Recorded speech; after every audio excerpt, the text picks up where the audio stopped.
കഴിഞ്ഞ ദിവസമാണ് ഇന്ത്യൻ പ്രതിരോധ മന്ത്രി രാജ്നാഥ് സിംഗ് INS വിക്രാന്ത് സന്ദർശിച്ചത്. ആ സന്ദർശന സമയത്ത് അദ്ദേഹം പറഞ്ഞ ചില കാര്യങ്ങൾ രാജ്യത്തിന് ഒരുപാട് ഊർജം നൽകുന്നതാണ്. ഇന്ത്യ യഥാർത്ഥത്തിൽ എന്തായിരുന്നു ഓപ്പറേഷൻ സിന്ദൂറിലൂടെ ലോകത്തിന് മുന്നിൽ കാണിച്ചു കൊടുത്തത്? ഇനിയൊരു യുദ്ധമുഖത്തേക്ക് എത്തേണ്ടി വന്നാൽ ഇന്ത്യ ഏത് രീതിയിൽ പ്രതികരിക്കുമെന്നൊക്കെ അദ്ദേഹത്തിന്റെ വാക്കുകളിൽ ഉണ്ടായിരുന്നു. യഥാർത്ഥത്തിൽ എന്തിനായിരുന്നു ഇന്നലെ രാജ്നാഥ് സിംഗ് രാജ്യത്തെ അഡ്രസ് ചെയ്യുന്നത് പോലെ INS വിക്രാന്ത് സന്ദർശനത്തിന് ശേഷം സംസാരിച്ചത്? ഞാൻ പ്രേക്ഷകരെ ഒരു രംഗ സംവിധാനത്തിലേക്ക് ചുമ്മാ നയിക്കുകയാണ്. അറബിക്കടലിന് മുകളിലൂടെ പറന്നുയരുന്ന MiG-29 വിമാനങ്ങൾ, അവയുടെ ഗർജനം, അവയ്ക്ക് താഴെ ഇന്ത്യയുടെ ഏറ്റവും അഭിമാനകരമായ നാവിക ശക്തിയുടെ പ്രതീകമായ INS വിക്രാന്ത് തലയുയർത്തി നിൽക്കുന്നു.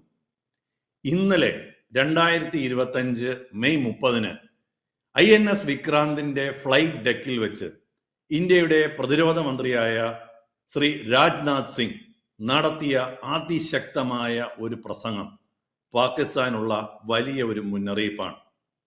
അതിലുപരി ദക്ഷിണേന്ത്യയുടെ അല്ലെങ്കിൽ ദക്ഷിണേഷ്യയുടെ തന്ത്രപരമായ രാഷ്ട്രീയ സാഹചര്യങ്ങളെ, അതിന് ഒരു മിലിറ്ററി ഭാഷയിൽ പറഞ്ഞാൽ സ്ട്രാറ്റജിക് ചെസ് ബോർഡ് എന്ന് പറയും, അതായത് തന്ത്രപരമായ ചതുരംഗ കളം ഇളക്കി മറിച്ചു എന്നാണ് പറയുന്നത്.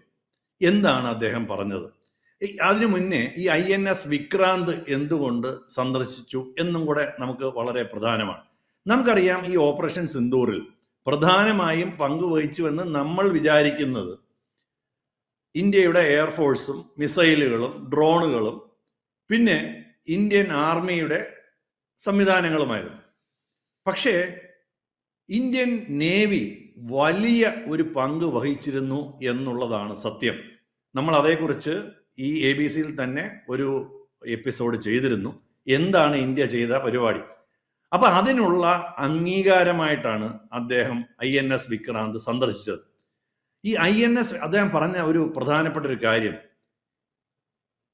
INS വിക്രാന്ത് എന്ന് പറയുന്ന ഒരു യുദ്ധക്കപ്പൽ മാത്രമല്ല, ഇത് പുതിയ ഇന്ത്യയുടെ ഒഴുകി നടക്കുന്ന ഒരു കോട്ടയാണെന്നാണ് ശ്രീ രാജ്നാഥ് സിംഗ് പറഞ്ഞത്.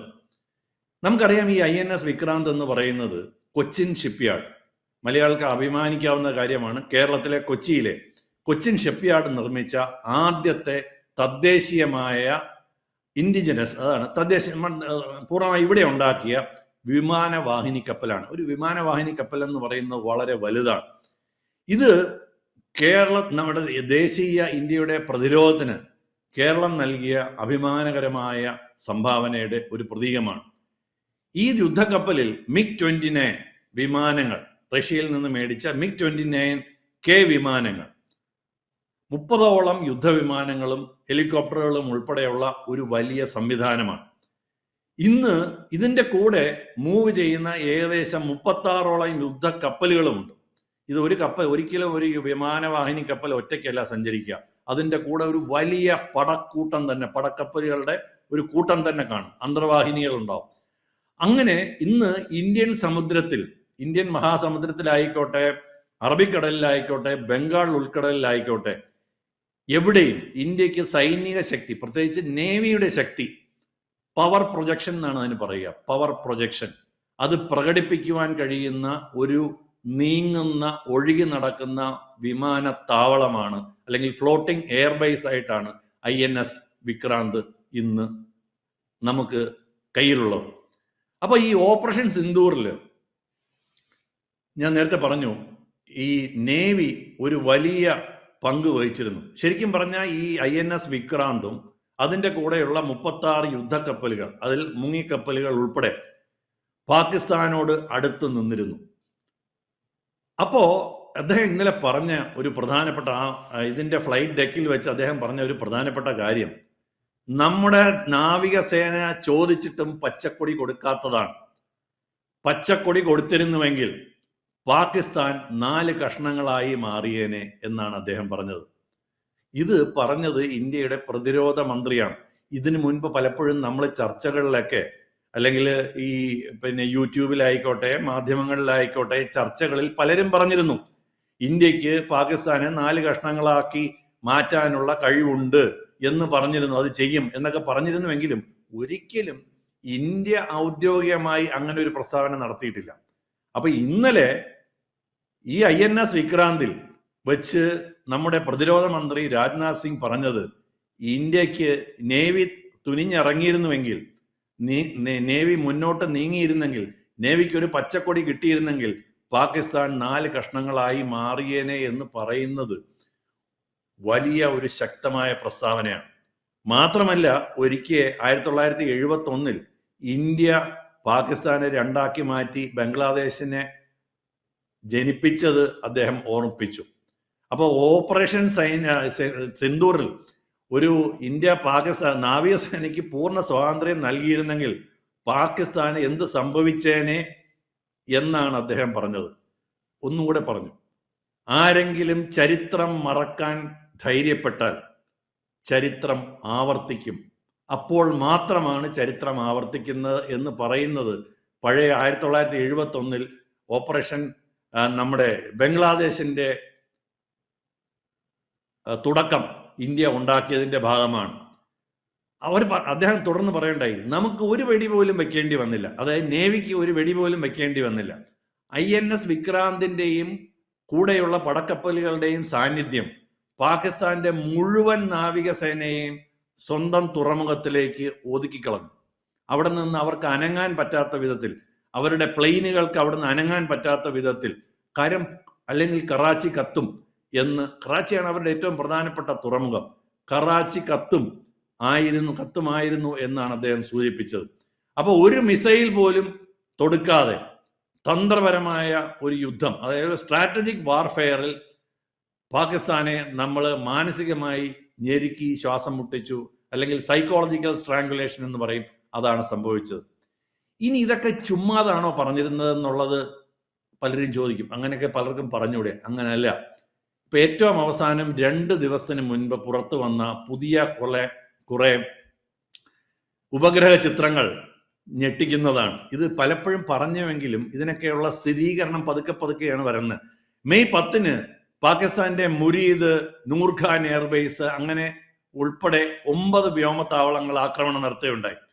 ആ 10-ാം തീയതി അന്നത്തോടുകൂടിയാണ് പെട്ടെന്ന് ഇതെല്ലാം പാകിസ്ഥാന് വച്ചു കെട്ടണമെന്ന് തോന്നിയത്. ആദ്യം ഒരു അവസരം കൊടുത്തു, അന്ന് പാകിസ്ഥാൻ ചെയ്തില്ല. ഈ പാകിസ്ഥാനിലെ പഞ്ചാബ് പ്രവിശ്യയിലെ ചക്ലാലയിൽ സ്ഥിതി ചെയ്യുന്ന മുരീദ് വ്യോമത്താവളത്തിന്റെ ചിത്രങ്ങൾ ഇന്നലെ മെനഞ്ഞാന്നുമായിട്ട് ചാനലുകൾ പുറത്തുവിടുന്നുണ്ട്. നിങ്ങൾക്ക് വേണമെങ്കിൽ NDTVയുടെ ഇതേക്കുറിച്ചുള്ള ഓപ്പറേഷൻ സിന്ദൂർ എന്നടിച്ച് NDTVയുടെ സൈറ്റിൽ പോയി നോക്കിയാൽ മനോഹരമായ ഒരു വീഡിയോ നിങ്ങൾക്ക് കാണാൻ പറ്റും. ഹിന്ദുസ്ഥാൻ ടൈംസിലുണ്ട്, മറ്റ് പല ചാനലുകളിലും ആ ചിത്രങ്ങൾ വന്നിട്ടുണ്ട്. ഈ മാക്സർ എന്ന് പറയുന്ന ഒരു പ്രൈവറ്റ് ഏജൻസി എടുത്ത ക്രിസ്റ്റൽ ക്ലിയർ ആയിട്ടുള്ള ചിത്രങ്ങളാണ്. എന്താണ് അതിനകത്ത് കാണുന്നത്? അതായത് ഒരു ഭൂഗർഭ അറയുടെ 30 മീറ്റർ മാറി ഒരു വലിയ ഭൂഗർഭ അറയുടെ മുകളിലെ റൂഫ് 3 മീറ്ററോളം ഒരു വലിയ ഗർത്തം അതിലുണ്ടായി. ഒരു ബോംബ് അതിനകത്ത് തുളച്ചിറങ്ങി അകത്തുള്ള മുഴുവൻ നശിപ്പിച്ചതാണ്. അതായത് പാകിസ്ഥാന്റെ ഏതൊക്കെയോ തന്ത്രപ്രധാനമായ ആയുധങ്ങൾ ഒറ്റയടിക്ക് നശിപ്പിച്ചതാണ് പാകിസ്ഥാനെ മുട്ടുകുത്തിച്ചത് എന്നാണ് ഇന്നലെയും മെനഞ്ഞാന്നുമായി പുതിയതായി പുറത്തുവിട്ടിരിക്കുന്ന വളരെ ക്രിസ്റ്റൽ ക്ലിയർ ആയിട്ടുള്ള ഉപഗ്രഹ ചിത്രങ്ങൾ. ഇത് ഒരുപക്ഷെ നമ്മുടെ ചാനലുകളിൽ മലയാളം ചാനലിൽ കണ്ടിട്ടില്ലെങ്കിലും നിങ്ങൾക്ക് പോയി നോക്കാവുന്നതാണ്. മാക്സർ ചിത്രങ്ങൾ എന്ന് പറഞ്ഞിട്ട് NDTVയുടെയും ഈ ഹിന്ദുസ്ഥാൻ ടൈംസിന്റെ ഒക്കെ ഉള്ള സൈറ്റുകളിൽ ഇത് കാണാവുന്നതാണ്. അപ്പോ നമ്മള് ഇത്തവണ നാവികസേന തയ്യാറായിരുന്നു എന്നുള്ളതാണ്, എന്തിനും തയ്യാറായിരുന്നു. പക്ഷേ അടുത്ത തവണ നേവി കാത്തിരിക്കില്ല, നാവികസേന ആയിരിക്കും ആദ്യ പ്രതികരണം, ആദ്യ ആക്രമണം നടത്തും എന്നാണ് ഇന്നലെ വ്യക്തമായി ശ്രീ രാജ്നാഥ് സിംഗ്, നമ്മുടെ പ്രതിരോധ മന്ത്രി പറഞ്ഞത്. നാവികസേന ആക്രമിക്കുന്നു എന്ന് പറഞ്ഞാൽ തവിട് പൊടിയാക്കുക എന്നുള്ളതിൽ കുറഞ്ഞ വേറെ ഒരു പരിപാടിയില്ല. ഈ നമ്മുടെ എയർഫോഴ്സ് ഒക്കെയാണ് പലപ്പോഴും പിൻ പോയിന്റ് ആക്രമണം നടത്തുക, മറ്റത് നിരപ്പാക്കുക, സിറ്റികൾ തന്നെ നിരപ്പാക്കുക, നഗരങ്ങൾ തന്നെ നിരപ്പാക്കുക, പോർട്ടുകൾ തന്നെ നശിപ്പിക്കുക എന്നുള്ളതാണ്. അപ്പൊ നമ്മുടെ സൈനിക സിദ്ധാന്തത്തിൽ വന്നിരിക്കുന്ന ഒരു കാതലായ മാറ്റം, നമ്മൾ ഇത്രയും നാളും പറഞ്ഞിരുന്ന സംയമനം പാലിക്കുക എന്നാണ്. അതിൽ നിന്ന് ഒരു മുൻകരുതൽ ആക്രമണം, അതിന് പ്രീ എംപ്റ്റീവ് സ്ട്രൈക്ക് എന്നാണ് പറയുക. അതായത് പ്രശ്നം ഉണ്ടാക്കാൻ തുടങ്ങുന്നു എന്ന് സംശയം തോന്നിയാൽ അതിനെ ആദ്യമേ തകർക്കുക. ഈ ഒരു തീരുമാനത്തിലേക്ക് ഇന്ത്യ മാറി എന്നാണ് അദ്ദേഹം ഇന്നലെ വളരെ ശക്തമായ ഭാഷയിൽ പറഞ്ഞത്. ഒന്നുകൂടി അദ്ദേഹം പറഞ്ഞു, ഞങ്ങൾക്ക് 26 നമ്മുടെ 26/11 മുംബൈ ആക്രമണത്തിനുള്ള നീതിക്കായി ഇപ്പോഴും കാത്തിരിക്കുകയാണ് ഇന്ത്യ ക്ഷമയോടെ. ഹാഫിസ് സയ്യിദിനെ നമുക്ക് കിട്ടിയേ തീരൂ, അതുകൊണ്ട് ഞങ്ങൾക്ക് കൈമാറാതെ ഇതൊന്നും അവസാനിക്കാൻ പോകുന്നില്ല. അതാണ് അയാളാണ് ഈ മുംബൈ ആക്രമണത്തിന്റെ സൂത്രധാരൻ.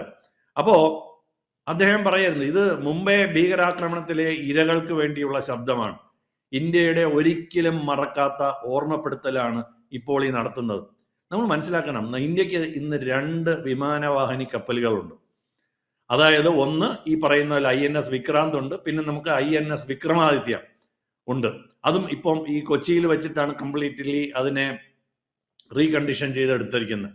അപ്പൊ ഇത്തരം 2 വിമാനവാഹിനി കപ്പലുകളുടെ ഒരു വലിയ വ്യൂഹം എന്ന് പറയുന്നത് ഈ സൈനിക ഭാഷയിൽ പറഞ്ഞാൽ ബ്ലൂ വാട്ടർ നേവി എന്നാണ് അതിന് പറയുക. അത്തരം സംവിധാനങ്ങളുള്ള രാജ്യങ്ങളെ ബ്ലൂ വാട്ടർ നേവി എന്നാണ് പറയുക. അതായത് ആഴക്കടലിൽ എവിടെയും നിലയുറപ്പിച്ച്, ബംഗാൾ ഉൾക്കടലിലായിക്കോട്ടെ, അറബിക്കടലിലായിക്കോട്ടെ, ഇന്ത്യൻ മഹാസമുദ്രത്തിലായിക്കോട്ടെ, നിലയുറപ്പിച്ച് എന്തിനും പോകുന്ന ഒരു സംവിധാനത്തിലേക്ക്, അങ്ങനെ അത്തരം രാജ്യങ്ങളുടെ എലീറ്റ് ക്ലബിലേക്ക് ഇന്ത്യ പ്രവേശിച്ചു എന്നുള്ളതാണ്.